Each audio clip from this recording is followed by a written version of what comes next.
Coming up on UI7 Newsbreak, the Illinois student government president reacts to a student letter calling for her impeachment. I guess there might be two different sides to the story, but the footage tells it all. Then, a mental illness advocacy organization holds a showcase to bring awareness to mental health and suicide prevention. And later, we meet a local Champaign veteran who served in the Korean War. UI7 Newsbreak starts now.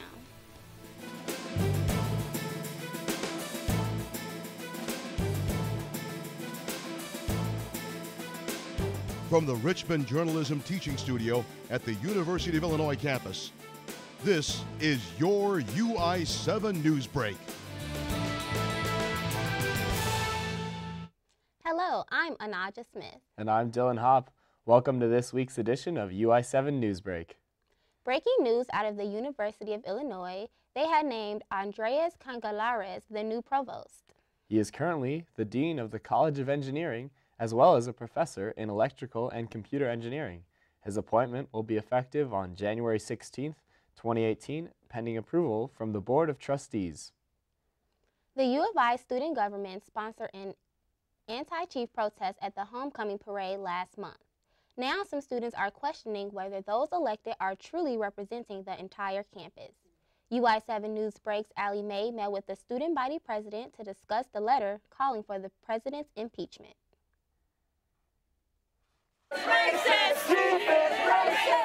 The echoes of the anti-chief protest chants are still being heard by some students who think the Illinois student government was wrong to have sponsored the homecoming parade protests. Some have made their opinions known by speaking at the weekly ISG meetings.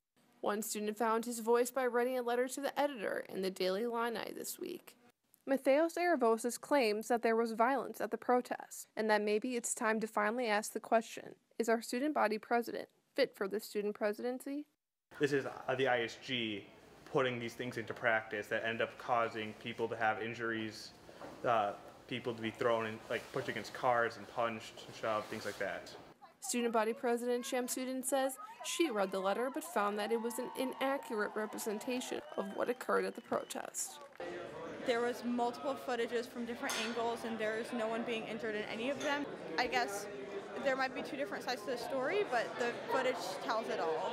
While there's a clear disagreement about what actually happened at the homecoming parade, both the student body president and Aravosis agree that more students need to turn out in the next campus election. I just think it's a simple fact that students are coming here to learn, go to class, hang out with friends, and then leaving all the politics at the door. Only 17% of students voted in the last student government election. President Shamsuddin says this, however, was the university's highest voter turnout. I would love to get as many people out as possible. That's what I tried to do during my campaign. Unfortunately, not everyone is interested in student government. The ISG is pushing for a new mascot, and although Aravosa says he's pro-chief, I want to move on. In Champaign-Urbana, I'm Allie Mae, UI7 Newsbreak. After University of Illinois administrators were given raises, members of the American Federation of State, County, and Municipal Employees Local 300 are rallying together to advocate for raises of their own. The group held a protest and a solidarity walk on Tuesday to voice their concerns. UI7 Newsbreak's Ryan Wilson gets an inside look of how the university handles its money. The group has spent the last few months meeting with university administrators to raise what they say are some of the lowest wages on campus. Officials have not responded in their favor. We gave it to them, and instead of saying, this isn't quite what we're looking for, here's something that I'm going to give back to you, and then you guys can mull this over, they've just said no. Rawat says AFSCME has held 10 to 12 meetings on its recent proposal, and they held a solidarity walk to gather support and bring awareness to the issue. With AFSCME doing a collective walk today of solidarity, they're trying to work for more contract negotiations, but GEO is also in the same scenario. The Graduate Employees Organization joined AFSCME on the walk to push for wage increases of their own. They are arguing to increase their salaries above $16,000 a year. Workers to have stability, because that's really what this fight is about with AFSCME versus the administration and GEO versus the administration, is stability for our lives. He says he is struggling to keep up with rising healthcare premium costs. Still, the two sides have not made significant steps towards reaching an agreement. University spokesman Robin Taylor sent the following statement to UI7 Newsbreak, saying, "We value our AFSCME employees and their contributions to the university's mission. We have reached an agreement on many items on the table, and we continue to bargain in good faith to achieve a contract that is fair to everyone involved." Both AFSCME and GO will meet with university officials after fall break. From Urbana, I'm Ryan Wilson with UI7 Newsbreak. Mental illness advocacy organization Rattle the Stars held a showcase to help locals understand mental health and suicide prevention. One resident talks about the way she deals with her anxiety. I feel my anxiety rise. I'm not naked, but I am afraid.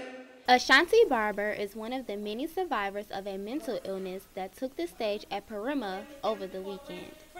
Barber explains what she faced that gave her the courage to perform. My symptoms just got worse and worse, and it came to a point where I didn't know who I was anymore. And that was my rock bottom, and that's when I said I had had enough.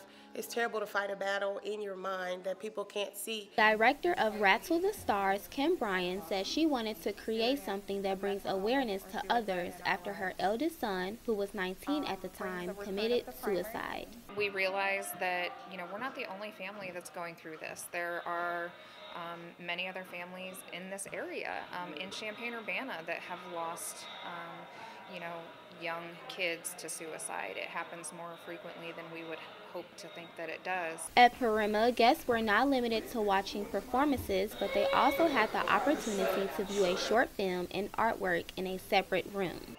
Portraits like the one beside me has been created by locals that have experienced mental illnesses. According to the World Health Organization, over 450 million people have experienced such conditions. Each piece had a testimony printed alongside it to help guests understand what it's like to feel the way the artist does. Whether through art or other outlets, Barber encourages people who are battling to channel their emotions in a tangible way. Where the journaling comes into place, because when you write it down, you can look back at it. You can see what you were experiencing at that time, and later on, if you were struggling and you get treatment, you can see what you've overcome. In Champaign, I'm Anaja Smith, UI7 Newsbreak. The Makerspace Art Studio held additional open hours Saturday afternoon just for women and transgender people. UI7 Newsbreak's Emma Lee spoke to a U of I alumna about how she never feels marginalized in this environment. For Champaign resident Pat Forden, she loves working with people during the women and transgender open hours. Today, she's cutting out pieces of fabric for making a dragon. Forden says she felt being marginalized when she went to art school at U of I in the 70s. I think it was really hard for me and other female students to be taken seriously by the instructors, that there was a viewpoint by some of the male students and from the teachers that we were just there to find husbands. She says Makerspace is very different from what she experienced. I'm here at the Makerspace where it provides equipment for public to use. But the most importantly is that it provides a supportive environment for anyone who wants to come in to work on their projects. Makerspace member Amy Williams talks about the intention behind having open hours specifically for women and transgender people. Those are populations that maybe feel left out from the general science and tech community, which is still a very cis male run community generally. Williams also explains why she thinks it is important to have Makerspace in the community, speaking from her experience. I actually dropped out of engineering school and changed to social work because my experiences as a woman were not great within that community. So that part of my identity is a big reason why I want to make sure that we have a safe space. Makerspace is more than just a studio for Forden. I view it as a safe environment and like a place to find some community. It has become a space where she can truly be herself. In Urbana, I'm Emily, UI7 Newsbreak. Coming up after the break, University of Illinois hosted a commemoration for the veterans last Thursday afternoon. And later, UI7 Newsbreak's Carolyn Hinman speaks to a local war veteran about his time in the military. So we were walking to school. I started thinking about lunch. Mom packed me turkey and cheese. She's I really want smart. cheese pizza. Sometimes her mind wanders. We should have a sleepover. I remember saying, Laura? I think I heard Mom say something. The sign says don't walk. Sometimes it's so overwhelming. I really hope she doesn't I have really another hope we bad don't day have at another school bad day at today. school today. When you can see learning and attention issues from their side, you can be on their side. Go to understood.org, a free online resource with support and tools to help your child thrive.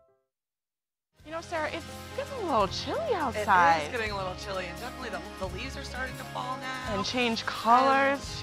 And all of this fall seems like we need a fall show. I think for next week's show, we should do like a fall theme. Don't you? I think you're right. Tune in next Friday at 9 a.m. Good morning, Illini. This past Thursday, the Air Force and Army ROTC held their annual Veterans Day ceremony, bringing out more veterans than ever. UI7 Newsbreak's Bianca Reyes spoke with one student who will soon be following in their footsteps. Sign and say, I've been hit, I'm ejecting now. Local veterans gathered in Gregory Hall this past Thursday to hear two Purple Heart recipients recount war experiences. For many, this holiday is a day to pay respects to veterans like them. However, for senior students enrolled in the university's ROTC program, these stories could be a soon reality. Cadet Wing Commander Wade Beasley says he comes from a long line of veterans, and each year he gets more inspired to fight for his country. They fought wars that kids today our age wouldn't dream of having to be put in that position. So it's truly inspiring to see what they went through, and from generation to generation, having older and younger veterans all come together and have that brotherhood and that sense of camaraderie. It's just a great time.